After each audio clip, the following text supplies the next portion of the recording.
what's up everyone? This is Ryan Cassata. Yes, I did dye my hair blonde. I love it. I hope you love it. It's getting a little emo up in here. Anyways, today I'm going to talk about the question that everybody gets. What is your birth name? My birth name, I am still uncomfortable hearing it and saying it, so when people ask me, what's your birth name? I'm at first like, oh my god, why are you asking me that? Like, that's a little bit too personal. And then I'm like, should I say it? And then I'm like, no, I shouldn't, because I'm like severely uncomfortable. And not all trans people are uncomfortable with their birth name. Some people even have like androgynous names, so that's like awesome for them. And some people keep their birth name, whether it's stereotypical masculine or feminine.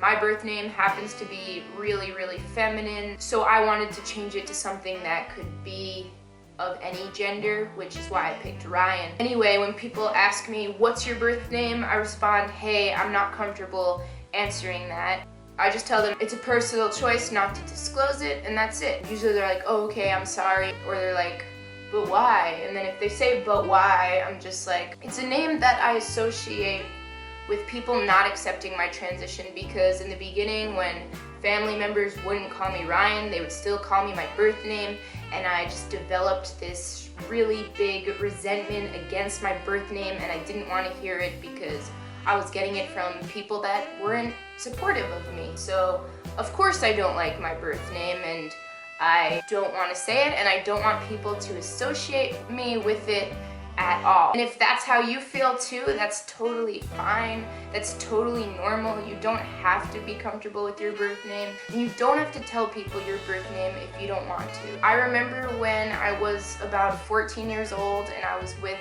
one of my really good friends who was transitioning at the same time as me, and we were at this LGBT conference, and this older lesbian came up to us and was like, hey, so what was the name you guys were born as? We had never met her or interacted with her at all, so we were like, whoa! And we told her our birth names, and then our counselor came up to us and was like, guys, if you don't want to tell your birth name, you don't have to. And that was the first time anyone told us that, because it obviously made us uncomfortable, but we didn't know, like, is it my right to not disclose my birth name? Does that make me a liar or something? No, it doesn't. It's totally your right. If you do not want to disclose your birth name, you do not have to. You never have to say it again in your life if you don't want to. For the first like couple years of my transition, when I heard my birth name, I, one, thought someone may be calling me, trying to get my attention, and two, I thought, oh my god, I don't like this at all. So there was like those two reactions. Now when I do hear my birth name, when I'm out, it does resonate with me a little bit. I feel like a little bit connected to it, but like less and less connected to it as time goes by. I'm starting to get a little bit more comfortable with hearing it for other people. That took a lot of time. If you never want to disclose your birth name again, and if you never feel comfortable with it, that's totally fine. It's totally up to you. Do what makes you comfortable. If the name you have now is the name that you were born with, then that's totally fine too. And if you don't want to change your birth name legally, that's totally fine too. Not everyone wants to. I personally did, because it was just easier with all my paperwork and stuff, and with my school at the time. You need to do what makes you comfortable. Do that first, and don't worry about answering when people say, what is your birth name? You could just tell them, hey, not a cool question. Thank you so much for watching this video. I hope everyone's having an amazing week, and check back for another video on Friday. All right, peace. Love you all.